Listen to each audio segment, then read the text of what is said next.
الحمد لله نحمده ونستعينه ونستغفره ونؤمن به ونتوكل عليه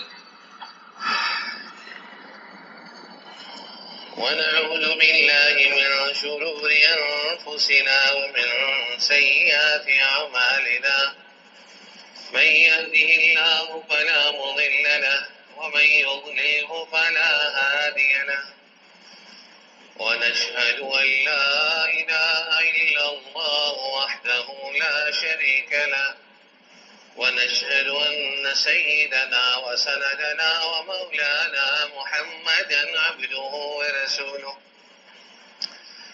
صلى الله تعالى عليه وعلى آله وأصحابه وأتباعه وبارك وسلم.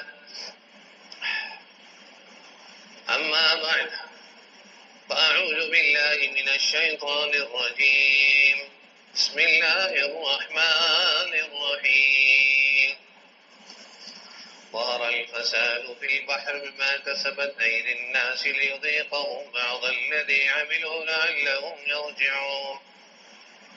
صدق الله العظيم. اللہ تعالیٰ جل شانہ قرآن عظیم الشان میں فرما رہے ہیں کہ جو فساد اور خرابی زمین میں آتی ہے وہ اپنے ہی ہاتھوں سے آ رہی ہے.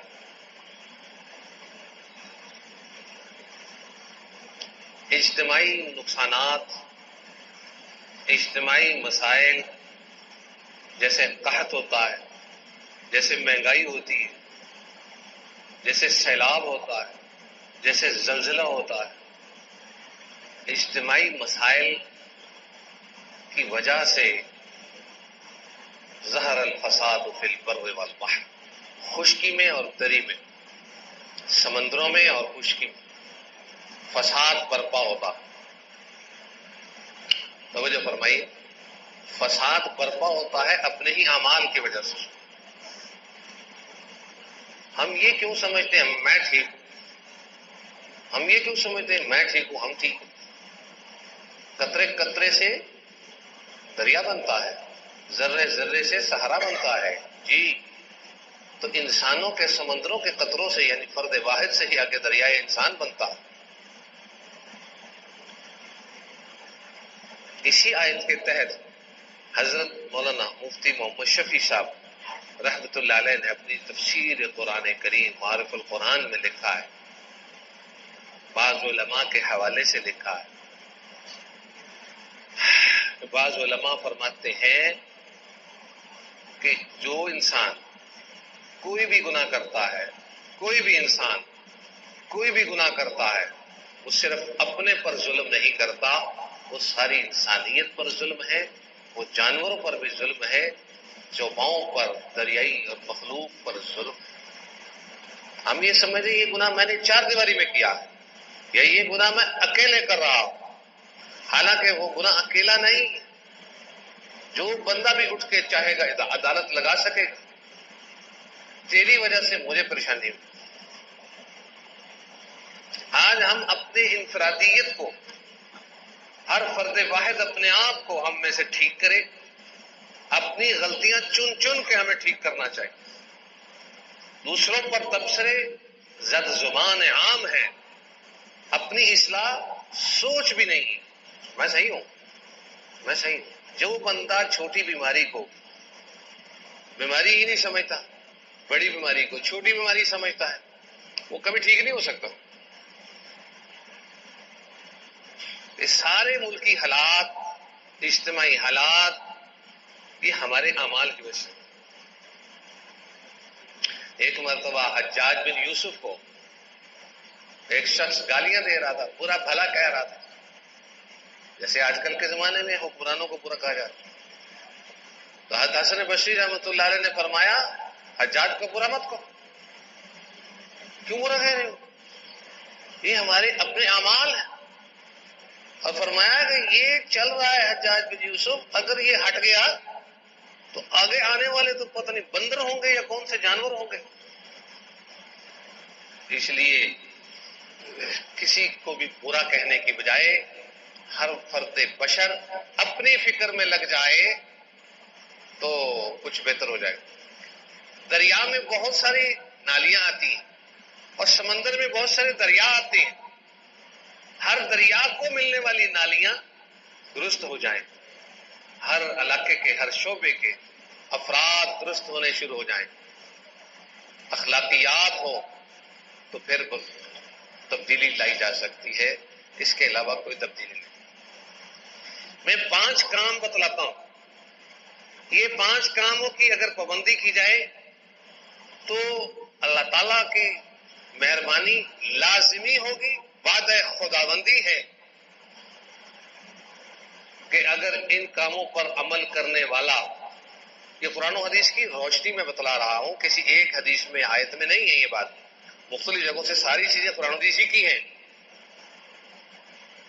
وہ جمع کی 5 کام کرے گا نا تو انشاءاللہ تعالیٰ اپنے حالات بھی بہتر ہوں گے، آس پاس کے بھی بہتر ہوں گے، اور اپنے علاقے کے بہتر ہوں گے، پھر اپنے شہر کے، پھر اپنے صوبے کے، پھر ملک کے، پھر دنیا کے مسلمانوں کے.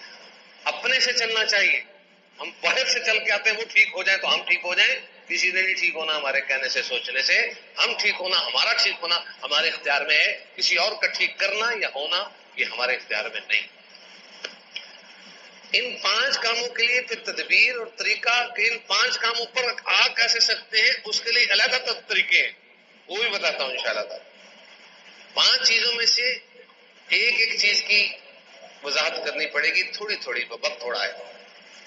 5 چیزیں پہلے گنوا دیتا ہوں آپ. نمبر 1 ہے نماز. اچھے خاصے پڑھے لکھے لوگ نماز نہیں پڑھتے. کیا میں سچ کہہ رہا ہوں یا غلط کہہ رہا ہوں؟ پھر کدھر ہے ان کی کھوپڑی، کدھر ہے ان کا اسلام، کدھر ہے دماغ؟ اپنے اوپر کلاڑی مار رہے ہیں. کیا نماز کے بغیر بچ سکیں گے؟ کیا نماز کے بغیر حالات بدل سکیں گے؟ کیا نماز کے بغیر چھوٹ ہوگی؟ ایک ایک فرد کا حساب بڑی کڑی نگرانی میں، ایک ایک چیز پر سوالات ہوں گے اور پوچھ گچھ ہوگی جس کی نماز نہیں ہو. حدیث شریف میں جس کی نماز پوری نکلی اس کا حساب نرم لیا جائے گا. جس کی نماز ہی نہیں نکلی اور پکڑ میں ہوگا، جکڑ میں ہوگا، تکلیف میں ہوگا، ٹینشن میں ہوگا، کوئی چھڑا نہیں سکے گا. یاد رکھیے. کس وجہ سے، کس منہ سے، کوئی پوچھنے والا نہیں ہے. اپنے والد صاحب کو اگر آپ خدا نہ خواستہ گالی دے رہے ہو تو آپ کو لوگ کیا کہیں گے؟ اے تیرے ابا جی ہیں. تو اس کو نہیں پتا میرے ابا جی ہیں. بتایا جاتا ہے کہ عمل کہیں کر رہا اس لیے تجھے بتا رہے تیرے ابا جی ہیں. تو آج مسلمانوں کو کہنا پڑتا ہے نماز پڑھو. کیا مسلمان کو نہیں پتا میں نے نماز پڑھنی؟ روٹی ہضم ہو جاتی ہے، رات کی نیند آ جاتی ہے نماز کے بغیر. بے نمازیوں کو چاہیے اپنے اندر غور کریں. بہت بڑا فتنہ پڑتا ہے بے نمازی ہونے کی وجہ سے. نماز پڑھنے کی برکات ہے. نماز پڑھنے والا پاک صاف رہتا ہے، اس کے کپڑے پاک صاف رہتے ہیں، اس کی پیشانی، ماتھا، چہرہ، اس کے اندر کے اثرات، اس کے اخلاق، اس کے رویے پاک صاف ہونے شروع ہو جاتے ہیں. نماز بے حیائی کی باتوں سے، بے حیائی کے کاموں سے روکتی ہے. نماز موبائل کے غلط استعمال سے روکتی ہے. نماز انسان کو پاک دامن بناتی ہے. نمازی انسان کی بڑی برکات ہوتی ہے. وہ نمازی انسان نماز پڑھنے مسجد میں جاتا ہے، خیر و برکات کی بوریاں بھر کے لاتا ہے. مسجد کی برکتیں علیحدہ ملتی ہیں، نمازیوں کی برکتیں علیحدہ ملتی ہیں، آنے جانے کے قدم اٹھانے کی نیکیاں علیحدہ ملتی ہیں. کیا سے کیا اس کا وہ کام ہو جاتا ہے، دور جانے کی بات نہیں. ایک بات بتاتا ہوں، بخاری شریف، مسلم شریف کی روایت ہے کہ جو بندہ بندی فجر کی 2 سنتیں پڑھنے وقت پہ، اللہ رب العزت پوری دنیا کی دولتوں سے بہتر اسے نیکی دیتے ہیں. اب بتائیے، رکعت الفجر خیر من الدنیا وما فیہا، حدیث شریف کے الفاظ ہیں. اب جو مسلمان نماز نہیں پڑھے گا وہ اپنے آپ کو کیا کر رہا ہے؟ خود بخود جکڑ رہا ہے. وہ یہ کہتا ہے مجھے دولت نہیں چاہیے. جب دولت نہیں چاہیے تو پھر کاروبار بھی نہیں چاہیے. کیوں آتا ہے کاروبار میں منہ اٹھا کے؟ کس نے کہا دفتر کھول آ کے؟ نماز پڑھتا نہیں ہے اور کہتا ہے کام میں برکت ہو جائے. نماز پڑھتا نہیں ہے اور کہتا ہے کام اچھے سے اچھا چل جائے. یہ بہت بری بات ہے. یہ تو ایسے ہی ہے جیسے کہ شادی کیے بغیر کہے یا اللہ مجھے اولاد دے دے. نماز پڑھ تو نہیں کہتا کام ٹھیک ہو جائے. تدبیر ہے پہلا کام نماز. جو نمازی ہے وہ با جماعت مسجد میں ادا کرے. جو نمازی نہیں ہے اول فرصت میں نماز پڑھے, جس وقت بھی جہاں بھی وہ موقع ملے. اس امت میں پوری زمین کو اللہ تعالیٰ نے سجدہ گاہ بنایا, اجازت دی ہے. پہلی امتوں میں صرف عبادت گاہوں میں جا کر عبادت کی اجازت ہوتی تھی, ہر جگہ عبادت نہیں ہو سکتی تھی. یہ ہمارے آقا علیہ السلام کا پروٹوکول ہے, جدھر چاہو سجدہ کر لو, مزہ ہی مزے. سمندر میں کر لو, ہواؤں میں کر لو, جی دریاؤں میں, صحراؤں میں, پہاڑوں میں, زمین پہ, جہاں مرضی کپڑا بچھاؤ, زمین پاک ہو, خالی زمین پہ کر لو, گھاس پہ کر لو, نماز اور عبادت قبول ہی قبول ہے. اتنی آسانی, اتنا پروٹوکول. کسی عبادت خانے میں جا کر پڑھنا, چلو فرض نماز مردوں کے لیے تو باجماعت واجب ہے, مسجد میں سفر میں ہے تو وہ بھی واجب نہیں, عورتوں کے لیے واجب نہیں, بچوں پہ واجب نہیں, جہاں مرضی نماز, سنتیں نفل جہاں پر. تو بہرحال یہ نماز چھوڑنے کی چیز نہیں ہے. یہ بہت بھول کا شکار ہیں جو نماز چھوڑ کر دنیا بھی کھا لیں گے. دنیا بھی دین کے تابع ہے. جی جو دیندار ہوتا ہے دنیا خود پیچھے آ جاتی ہے. جب ہم دنیا کے پیچھے جائیں گے وہ پیچھے پہ جائے گی, آ تو آئی جا میرے پیچھے. دیندار بن جائیں. مسلمان دیندار ہی ہوتا ہے, مسلمان دنیا دار نہیں ہوتا. لیکن دین کو اپنائے تو, دین کو اپنائے تو, کیونکہ اسلام ہے نا, اسلام مسلمان کے ساتھ اسلام لگا ہوا ہے نا, مومن کے ساتھ ایمان لگا ہوا ہے نا. تو کیا وجہ ہے اسلامیات پر عمل کیوں نہیں؟ حکیم الامت مجدد الملت حضرت مولانا شاہ محمد اشرف علی صاحب تھانوی رحمۃ اللہ علیہ فرماتے ہیں کہ کافر کفریات اپناتے ہیں, کرتے رہے, تو مسلمان اسلامیات کیوں نہیں اپناتے؟ ہماری خیر کامیابی اسلامیات میں, ایمانیات میں, اعمال میں. تو آپ حضرات میں سے بھی بہت سارے ایسے ہیں جو سفر میں نماز چھوڑ دیتے ہیں, یا بیٹھ کے اپنی مرضی سے پڑھنا شروع ہو جاتے ہیں, بس میں یا ٹرین میں یا جہاز میں بیٹھ کے نماز نہیں ہوتی. بات کریں ان سے کھڑے ہو کے پڑھنی ہے, یا ایسے وقت کی فلائٹ کروائیں جس میں آپ کھڑے ہو کے نماز پڑھ سکیں. سمجھ میں آ گئی بات؟ کسی کو اجازت نہیں ہے کہ اللہ تعالیٰ کے قانون کو بدل سکے, اور مسلمان کو اجازت نہیں ہے کہ جہاں خدا تعالیٰ کی نافرمانی ہوتی ہو وہاں اس کی بات مانے. جہاز والوں کے رول ہیں جو مرضی ہے, لا طاعت لمخلوق فی معصیت الخالق.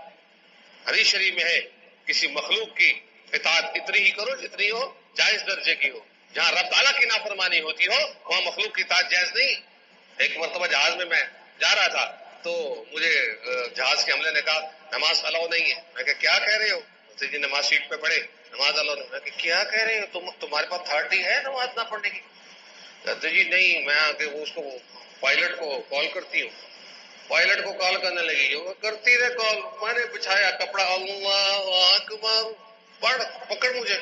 ایسا ڈرنے کی کیا ضرورت ہے؟ یہ نماز پڑھی ہے دہشت گردی کی ہے. ایسے چھوٹے چھوٹے دل نہیں رکھنے چاہیے. نماز فرض ہے, کھڑے ہو کر پڑھنا فرض ہے. باری باری پڑھ لے, ایک ایک کر کے پڑھ لے. اب تو سعودی جہاز میں بھی جگہ ہونے کے باوجود نماز پڑھنے سے روکتے ہیں. مسلمانوں کی یہ کم بختی ہے اور مسلمانوں کی یہ کمزوری ہے کہ ہم لوگ بولتے نہیں. اگر خدا نہ خواستہ پھر بھی مزاحمت زیادہ ہو تو پھر سیٹ پر پڑھنے کے بعد قضا بھی کرنی ہوتی ہے. قضا وہاں پر کرنے کی اجازت نہیں ہے کہ پڑھنی نہیں. نماز تو عین ولادت کے وقت بھی عورت کو معاف نہیں ہے. فقہاء نے مسئلہ لکھا ہے جس وقت وہ تکلیف میں.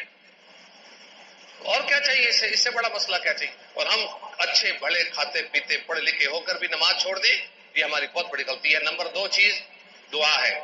دعا سے تقدیر بدل جاتی ہے, یہ ایک علیحدہ موضوع ہے. تقدیر مبرم نہیں بدلتی, تقدیر معلق بدل جایا کرتی ہے. نماز ہو, 5 چیزوں میں نماز اور دعا, ان کا اہتمام ہو. نمبر 3 درود شریف ہو. درود شریف سے سارے مسائل حل ہوتے. درود شریف سے دنیا کے مسائل بھی حل, آخرت کے مسائل بھی حل, انفرادی مسائل بھی حل, اجتماعی مسائل بھی حل, اور مالی مسائل بھی حل, جسمانی مسائل بھی حل, بیماریوں کے مسائل بھی حل, پلشرات کے اور موت کے مسائل بھی حل. اور نیکیوں کو تلوانے کے لیے درود شریف کی برکت سے چھوٹا ترازو نہیں بڑا ترازو لایا جائے گا, کیونکہ اس نے درود شریف پڑھا ہوا ہے. کتنے ہو گئے؟ نماز, دعا اور درود شریف, اس کا اہتمام کریں. نمبر 4 آیت کریمہ. لا الہ الا انت سبحانک انی کنت من الظالمین۔ آقا علیہ الصلوۃ والسلام نے ایک حدیث میں فرمایا، حدیث صحیح ہے، فرمایا کہ میرے پاس ایک ایسی چیز ہے، ایسا کلمہ ہے، ایسا وظیفہ ہے، ایسی دعا ہے، ایسا جملہ ہے، جب لوگ پریشان حال ہوں یا کوئی انفرادی پریشان ہو اور وہ اس جملے کو پڑھے، اللہ تعالیٰ جل شانہ لازمی ضرور بھی ضرور اس کو اس پریشانی سے نجات دیں گے۔ صحابہ کرام نے پوچھا کون سا جملہ ہے؟ فرمایا لا الہ الا انت سبحانک انی کنت من الظالمین۔ اور قرآن عظیم الشان کے اندر بھی ہے کیا؟ وَكَذَلِكَ نُنْجِي الْمُؤْمِنِينَ۔ یہ حضرت یونس علیہ السلام نے پڑھا تھا مچھلی کے پیٹ میں، سمندروں کے اندھیرے میں، رات کی تاریکی میں، اور اللہ تعالیٰ نے ان کی سنی، لا الہ الا انت سبحانک انی کنت من الظالمین۔ نبی تھے وہ، کیا ظالم تھے؟ نہیں، اپنے آپ کو گناہگار ثابت کرنے کے لیے اللہ تعالیٰ کی وحدانیت کا اقرار کرتے ہوئے، دل اور جان سے اور زبان سے یہ کہتے ہوئے جب بندہ کہتا ہے لا الہ الا انت سبحانک انی کنت من الظالمین، کثرت سے پڑھتا ہے، رب تعالیٰ کا قرآن عظیم الشان میں وعدہ ہے وَكَذَلِكَ نُنْجِي الْمُؤْمِنِينَ، جو مومنین اس طرح پڑھیں گے ہم بھی ان کو نجات دیں گے۔ قرآن کا بھی حوالہ آ گیا، حدیث شریف کا بھی حوالہ آ گیا، حدیث کا حوالہ بھی حسن درجے کی صحیح حدیث۔ اب بھی اگر ہم یہ کام نہ کریں تو بتائیے کب حالات ٹھیک ہوں گے؟ آج بھی مجھے ایک بزرگ کا پیغام ہے، مانے ہوئے بزرگ ہیں جس کو دنیا بھی مانتی ہے، جی وہ ہیں خفیہ بزرگ، گمنام بزرگ، لیکن ان کا ایک پیغام ہے کہ ان حالات میں، جن حالات میں اس وقت ہم اور پاکستانی بھائی اور مسلمان گزر رہے ہیں، ان حالات میں نجات کا ایک ہی راستہ ہے، لا الہ الا انت سبحانک انی کنت من الظالمین۔ ان کو رب تعالیٰ کی طرف سے کوئی اشارہ ہوا ہے یا الہام ہوا ہے، وہ ان کے پاس۔ حضرت حاجی عبد الوہاب صاحب بھی یہی پیغامات دیا کرتے تھے، ابھی مسائل بڑھنے والے ہیں اور بڑھ جائیں گے۔ آج اگر 300 پہ ڈالر چلا گیا ہے، اس سے بھی زیادہ جا سکتا ہے۔ اللہ تعالیٰ سے یہ نہ کہیں بہت بڑی اور آخری مصیبت ہے، اللہ تعالیٰ اس سے بڑی مصیبت پر بھی قادر ہے۔ ہمیں ابھی سے رجوع اللہ کرنا چاہیے۔ کتنی چیز ہو گئی؟ 5ویں چیز ہے گناہوں سے بچنا۔ گناہوں سے بچنا، یہ نہ سوچے میرا گناہ ہے نا، میں تو ویسے ہی گناہگار ہوں، میرا گناہ ہے میں ویسے ہی گناہگار ہوں، ایسے نہیں۔ میں نے بتایا معارف القرآن میں بعض علماء کے حوالے سے لکھا ہوا ہے کہ گناہ جو ہم کرتے ہیں یہ اپنے پر بھی ظلم ہے، لوگوں پر بھی ظلم ہے، جانوروں پر بھی ظلم ہے، کیونکہ ظہر الفساد فی البر والبحر بما کسبت ایدی الناس، جو لوگوں کے ہاتھوں میں یعنی لوگوں کے اپنے ہی کرتوتوں کی وجہ سے خشکی میں، دریاؤں میں، سمندروں میں جو عذاب ہے، فساد ہے، وہ سارا اس لیے۔ اب ہمیں کیسے پتہ چلے گا کہ یہ عذاب ہے یا امتحان ہے؟ حکیم الامت حضرت تھانوی رحمۃ اللہ علیہ اس کی پہچان بتاتے ہیں کہ ایک آدمی کو تکلیفیں آ رہی اور وہ جزا فضا کر رہا ہے، گھبرا رہا ہے، پریشان ہو رہا ہے، تو سمجھو اس کو عذاب ہے، قہر الہی ہے۔ اور ایک بندہ ہے جس کو مصیبتیں تو آ رہی ہیں لیکن صبر و شکر کے ساتھ زندگی گزار رہا ہے، ہنسی خوشی صبر و شکر کے ساتھ چل رہا ہے، تو اس کے لیے وہ عذاب نہیں ہوتا، اس کے لیے آزمائش اور درجات کی بلندی کا ذریعہ ہوتا ہے۔ یہ فرق ہوتا ہے۔ آزمائشیں مصیبتیں تو سب کو ہے، مہنگائی سب کے لیے۔ اب اللہ والوں کے لیے تو یہ ہے کہ یہ نہیں کہ ان کے پاس پیسے بڑھ جاتے ہیں، اللہ والوں کے لیے ہے کہ صبر و تحمل، اللہ تعالیٰ کی نعمتوں پہ صبر بھی شکر بھی کرتے ہیں، اس لیے وہ ان کو مسئلہ نہیں ہوتا۔ جیسے کوئی کڑوی دوائی پی لیتا ہے، کوئی اپنے پیسے فیس دے کے آپریشن کروا لیتا ہے، وہ بھی تکلیف دہ چیز ہوتی ہے نا۔ تو اللہ والوں کے لیے یہ مسائل اور مصیبتیں ایسی ہوتی ہیں، اس لیے ان کے گزارے چل رہے ہوتے ہیں۔ ایک اور بات بھی ذہن میں رکھیں، جو اس دور کی حدیث ہے وہ یہی ہے کہ حضرت عبداللہ بن مبارک رحمۃ اللہ علیہ سے وہ روایت آتی ہے کہ بندہ، بڑے بڑے بزرگ ہیں، دعائیں نہیں ہو رہی ہیں جی، قبول نہیں ہو رہی، کیوں جی؟ اب پاکستان میں بھی ایسے ولی موجود ہیں، اگر وہ ہاتھ اٹھائیں تو تقریر پاکستان کی بدل جائے۔ تو سوال یہ ہے کہ کیوں نہیں بدلتی؟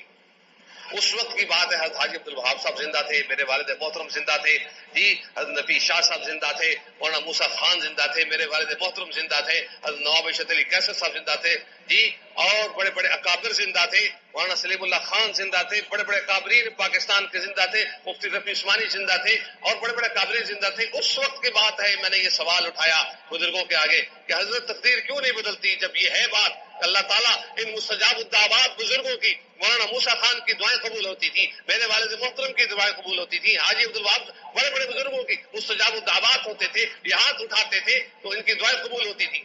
اور میں اپنے ابا جی کو کہا کرتا تھا کہ دعا کر دیں، وہ کہتے تھے آمین. میں کہا ایسے نہیں، میری بے تکلفی ترخانہ نہیں، آپ نے تہجد کے ٹائم پہ نام لے کے اس کام کے لیے دعا کرنی. پھر اگلے دن پوچھتا تھا دعا کر دیے جی، پیچھے پڑنا پڑتا ہے، دعا کر دیجیے دعا کر دیجیے، آپ کی دعا. اب اس طرح تھوڑی ہوتا ہے، کسی کو دعا کے لیے کہنا ہوتا ہے تو پیچھے پڑنا پڑتا ہے. تو بہرحال قصہ گفتگو یہ ہے کہ تقدیر کیوں نہیں بدلتی، اتنے علماء تو آج بھی زندہ ہیں. وہ حدیث آج لگے گی.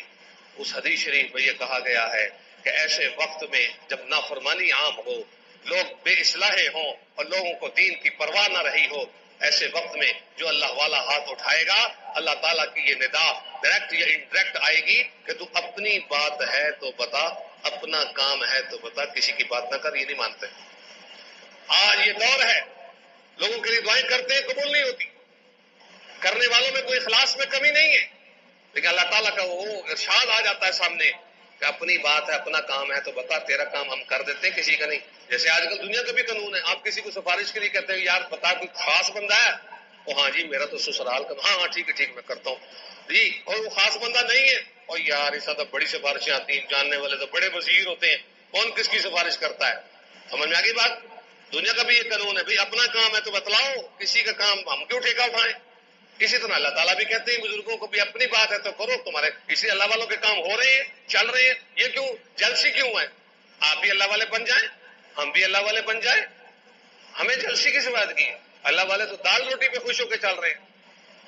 اللہ تعالیٰ کی ان کے ساتھ محبت. ہائے ہائے، اب یہ 5 کام کیسے ہوں گے؟ اس کے لیے آئیں. ایک اور تدبیر ہے، واحد حل ہے. ہر طرف مصیبتیں چل رہی ہیں، ہر طرف مسائل ہی مسائل، تو بندہ کیا کرے؟ تیر ہی تیر چل رہے ہیں، تیر چلانے والے کے ساتھ چمٹ جائیں. بس تیر چلانے والے کے ساتھ چمٹ جائیں، اللہ والے کے ساتھ چمٹ جائیں، اللہ تعالیٰ کے ساتھ چمٹ جائیں. کا مطلب اللہ والوں کو پکڑ لیں، اپنی ہدایت کے لیے، اپنی رہنمائی کے لیے اللہ والوں سے رجوع کرے، اپنے ظاہر باطن کی اصلاح کے لیے کسی کا انتخاب کرے، پھر جا کے فائدہ ہوتا ہے. ایک بدکار شخص تھا. اب میں آپ کو جلدی سمجھ نہیں آئے گی، اللہ والوں کی نا باتیں، اللہ والوں کی نگاہیں، اللہ والوں کی بیٹھک، اللہ والوں کے ساتھ صحبت، یہ ایک انمول خزانہ ہے جو آپ ایسے نہیں سمجھیں گے کہ مثالوں سے سمجھ میں آئے گی. ایک مثال سنیں. بدکار شخص تھا، فوت ہو گیا، کسی نے خواب میں دیکھا جنت میں لگا پھرتا ہے. اس نے کہا جناب صاحب خیریت، اب جنت میں تشریف فرما ہے. اور دنیا کا مانا ہوا بغیرت اور بدکار شخص تو تھا، تو جنت میں کیسے پھر رہا بھائی؟ اس نے کہا کہ اللہ تعالیٰ نے مجھے یہ کہا کہ تیرے ایک عمل کی وجہ سے تجھے بخشا میں نے. اس نے پوچھا حضرت اللہ سے کہ اللہ میں تو بدکار تھا، گناہگار تھا، میرے پاس تو عمل ہی کوئی نہیں، میرا کون سا ایسا عمل ہے جو آپ کو پسند آیا اور آپ نے مجھے بخش دیا؟ اللہ تعالیٰ نے فرمایا کہ میرا ولی کامل ایک جگہ سے گزر رہا تھا اور لوگ آگے پیچھے تھے، اور تو نے اس کی صرف زیارت کے لیے دل سے، محبت سے، شوق سے اپنے آپ کو 1 منٹ کے لیے بریک لگائی، میں اسے دیکھ لوں یہ ہے کون. تو نے میرے ولی کو محبت کی نگاہ سے دیکھا تھا، اس برکت سے تجھے میں معاف کر رہا ہوں. تو یہ کون سا ایسا خاص عمل ہے، کون سی ایسی چیزیں ہیں جو اس نے کوئی کی ہے؟ اللہ والوں سے محبت اتنی کامیابی کروا دیتی ہے. تعلق جوڑیے اللہ والوں کے ساتھ، نیکوں کے ساتھ، اعمال صالحہ والوں کے ساتھ، علماء کرام کے ساتھ. زبیدہ کی نہر مشہور ہے کہ نہیں؟ مشہور ہے نا زبیدہ نہر. اس کی جب بخشش کا موقع آیا، اس کی جب بخشش ہوئی، کسی نے خواب میں دیکھا بھائی زبیدہ کیا ہوا؟ اس نے کہا اللہ تعالیٰ کا بڑا کرم ہوا، بخشش ہو گئی. ہاں ہاں بخشش تو تیری ہونی تھی، تو نے تو نہر چلوائی تھی. اس نے کہا نہ نہ نہ نہ، نہر کی وجہ سے میری بخشش نہیں ہوئی، نہر کا تو تذکر ہی نہیں آیا. اچھا پھر کس بات سے تیری بخشش ہوئی؟ اس نے کہا کہ میں ننگے سر بیٹھی ہوئی تھی، اذان شروع ہوئی، لفظ اللہ پہلا بولا گیا، میں نے اللہ تعالیٰ کی محبت میں پہلے لفظ اللہ پر ہی اپنا سر ڈھانک لیا تھا. اللہ تعالیٰ کو یہ میرا عمل پسند آیا، مجھے بخش دیا. یہ زبیدہ کی بخشش کتابوں میں لکھا. اندازہ لگائیے، اللہ والوں سے، اللہ کے نام سے، اللہ کے کاموں سے، قرآن و حدیث سے، دینی مدارس سے، مساجد سے، اور اپنے ماں باپ سے، بڑوں سے ہمیشہ اکرام کی صورت رکھی جائے، ہمیشہ نرمی کی صورت رکھی جائے، فیض حاصل کرنے والی بات رکھی جائے۔ یاد رکھیے بہت بڑی بات ہے، اللہ تعالیٰ کسی کو بھی کوئی بہانہ بنا سکتے ہیں بخشش کا۔ یاد رکھیے جی ایک بہت بڑے مفسر جی بہت بڑے عالم، جتنا سوچے اتنا ایک کام، بڑی نمازیں کتابیں لکھنے والے امام غزالی رحمۃ اللہ علیہ، یاد رکھیے اللہ رب العزت نے جب ان کی بخشش کا موقع آیا نہ کتابوں کا تذکرہ کیا، اتنی کتابیں لکھی ہیں، نہ دین کا کام کرنے کا تذکرہ کیا، نہ عبادات کا تذکرہ کیا، فرمایا تو نے میری مخلوق چھوٹی سی مکھی جب سیاہی پر بیٹھی تھی، کہ سیاہی پانی بھی ہوتا تھا نا اس میں، وہ پانی پینے کے لیے وہاں کر بیٹھی، اور تو نے اس مخلوق کو سیراب ہونے کے لیے، اس کو اپنا پانی چوسنے کے لیے ایک لمحہ اپنا قلم روک لیا تھا تاکہ یہ اڑ نہ جائے اور اس کو اس کی پیاس رہ نہ جائے۔ تو نے میری مخلوق کے ساتھ نرمی کی، میں تجھ پر نرمی کرتا ہوں۔ اتنے بڑے عالم کی نیکیاں سائڈ پہ رہ گئیں۔ ہم لوگ بھی، علماء بھی یاد رکھیں، گھمنڈ نہ کریں کہ میں ہوں، کوئی کچھ نہیں ہے، کوئی کچھ نہیں ہے، صرف اللہ تعالیٰ کی رحمت سے بخشے جانا ہے، اور ان کی رحمت کے اسباب اکٹھے کرنے کے لیے اللہ والوں کے ساتھ دھیان کرنا چاہیے، اللہ والوں کے پاس اٹھنا بیٹھنا چاہیے۔ زندگی بہت مختصر ہے، زندگی بہت ہی مختصر ہے، جتنا سوچے اتنا ہی کم۔ عیسیٰ علیہ السلام روزانہ تشریف لاتے ہیں، دیکھ کے جاتے ہیں کیا کر رہا ہے، کیا کر رہا ہے، اور ہم ہنس رہے ہوتے ہیں، روزانہ دیکھ کے جاتے ہیں، ڈیوٹی ہے ان کی، پوری مخلوق کو دیکھتے ہیں، ان کے پاس تو سیٹلائٹ نظام ہے، وہ خود دیکھ لیتے ہیں، ان کی آنکھیں بڑی تیز، تو ہاں، اور ہم لاپرواہ ہوتے ہیں، ہم موت کی طرف جا رہے ہیں، ہم اصلاح نہیں کر رہے، ہم دنیا داری کی طرف بڑھ رہے ہیں، ہم دنیا کے شوق پورے کر رہے ہیں، آخرت کے شوق پورا کرنا چاہیے۔ حضرت عیسیٰ علیہ السلام نے فرمایا، بڑا پیارا فرمان ہے، حضرت مولانا موسیٰ خان روحانی بازی رحمۃ اللہ علیہ نے اپنی کتاب میں لکھا ہے گلستان قناعت میں، کہ حضرت عیسیٰ علیہ السلام فرماتے ہیں جو بندہ دو کام کر لیتا ہے اسے پریشانیوں کے وقت میں، مصیبتوں کے وقت میں صبر کرنا آسان ہو جاتا ہے، اور اسے گناہ میں پڑنے کے وقت میں گناہوں سے بچنا بھی آسان ہو جاتا ہے۔ وہ دو چیزیں کون سی ہیں؟ ایک ہے اللہ تعالیٰ کا خوف، اللہ تعالیٰ کا خوف ہو کہ وہ مجھے پکڑ سکتے ہیں، پوچھ سکتے ہیں، ہلا سکتے ہیں، مار سکتے ہیں، مروا سکتے ہیں، اور دوسرا جنت الفردوس کی یاد۔ جنت الفردوس کو دیکھا کریں، اللہ نے کیا کیا سہولتیں، کیا کیا انعامات، کہیں نہر چل رہی ہے، کہیں لڑکیاں پھر رہی ہیں، کہیں کچھ عجیب و غریب مسلمانوں کے لیے، جہاں مرضی گزر جائیں، کوئی پردہ نہیں، جدھر مرضی چلے جائیں، اپنی حوریں سجے کھبے پھر رہی ہیں، جدھر مرضی چل جائیں، گپ شپ لگائیں۔ یہ لبرٹی ماحول نہیں ہے، یہ دبئی ماحول نہیں ہے، جنت کا ماحول ہے۔ اور وہاں کسی کی آنکھیں خراب نہیں ہے کہ اس کی بیوی کو دیکھ رہا ہے وہ اچھی ہے کہ وہ اچھی ہے، یہ چکر نہیں ہے، اپنی ہی بیوی پہ نظر جائے گی، اور اپنی ہی بیوی کی توجہ ادھر کو آئے گی، اور ادھر نہ وہ جائے گی نہ یہ جائے گا۔ جس نے جانا جنا ہے وہ پہلے ہی ٹھیک کر دیا جائے گا، نہلا دھلا کے جنت میں جانے سے پہلے۔ جس کے دماغ میں خناس ہوگا، کسی کی بیوی کو دیکھنے کا شوق ہوگا، وہ پہلے نہا کے جہنم کے یا گڑھے میں یا کہیں پر بھی اس کا دماغ ٹھیک کر کے پھر جنت میں جانے کے بعد نہ پردہ ہے نہ کسی کی عورت کو کوئی چھانکتا ہے۔ یاد رکھیے جنت الفردوس کا شوق رکھیے۔ جنت الفردوس آقا علیہ السلام فرمایا کہ جب بھی مانگو جنت الفردوس مانگا کرو، تو یہ بات کو یاد رکھو۔ تو بھائیو دوستو، اس وقت ضرورت ہے ان حالات میں ہم کسی پر تبصرہ کیے بغیر اپنے آپ کو تبدیل کریں، اپنے اعمال کو ٹھیک کریں، اپنے آپ کو نمازی بنائیں، اللہ والوں کی قدر کریں، علماء کی قدر کریں، اور علماء کی صحبت میں جائیں۔ پناہ گاہیں صرف علماء ہیں، پناہ گاہیں یہ قلعے نہیں ہیں، پناہ گاہیں کوئی قلعے نہیں ہیں، کوئی کوٹھیاں نہیں ہیں، پناہ گاہیں صرف علماء کے پاس اٹھنا بیٹھنا، جہاں اللہ تعالیٰ کی رحمت متوجہ ہوتی۔ ایک حافظ قرآن کریم اگر قبر میں جاتا ہے، بعض کتابوں میں لکھا ہے آس پاس کی 200 قبروں پر رحمت نازل ہوتی ہے۔ تو اب ایک عالم دین جب جائے گا تو کیا اس کی برکات نہیں ہوگی؟ حافظ جائے گا، عالم جائے گا۔ یاد رکھیے، بات کہنی تو نہیں چاہیے، وقت ختم ہو رہا ہے، لیکن مختصر سی بات کہہ دوں، یہ داخلوں کا وقت ہے، تقریباً پاکستان میں دینی مدارس میں داخلے شروع ہو گئے ہیں اور پڑھائیاں بھی تقریباً شروع ہو گئی۔ اپنے اپنے بچوں کو عالم بنائیے، یا خود عالم بنیے، یا بچوں کو، نواسوں کو، پوتوں کو، کسی کو بھی پڑھائیے، عالم بنائیے۔ علم کی بڑی سخت ضرورت ہے۔ 2 بچے ہیں، میں نے مثال دیتا ہوں ہمیشہ، 2 بچے ہیں، ایک نے داخلہ لیا مدرسے میں، ایک نے داخلہ لیا اسکول میں۔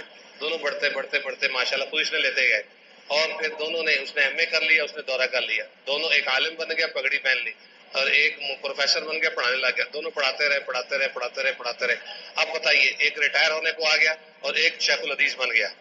اب بتائیے، اب جو ہے نا وہ دونوں، وہ ریٹائر ہو گیا، وہ شیخ الحدیث بن گیا، اب دونوں بازار میں جاتے ہیں، بوڑھے ہو گئے ہیں، بچوں کی شادیاں ہو گئی ہیں، دونوں بازار میں جاتے ہیں، قدر کس کی نظر آئے گی؟ صاف انصاف کرنا۔ وہ جو پروفیسر جا رہا ہوگا اس کی میں توہین نہیں کر رہا، وہ بھی ایک مقدس پیشہ لے کے بیٹھا ہے، ایک اس کو صرف اپنی پروفیسری کا پتہ ہے، اپنے علوم و فنون کا پتہ ہے، بس۔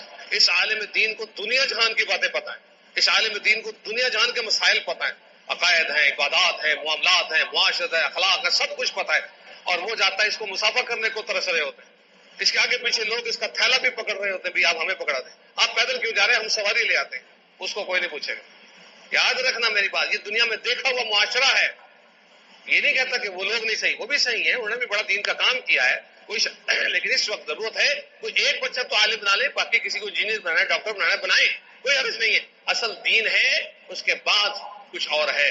اللہ رب العزت ہم سب کو دین سیکھنے سمجھنے اس پر عمل کرنے کی توفیق عطا فرمائے، آمین ثم آمین۔ آپ کو دعوت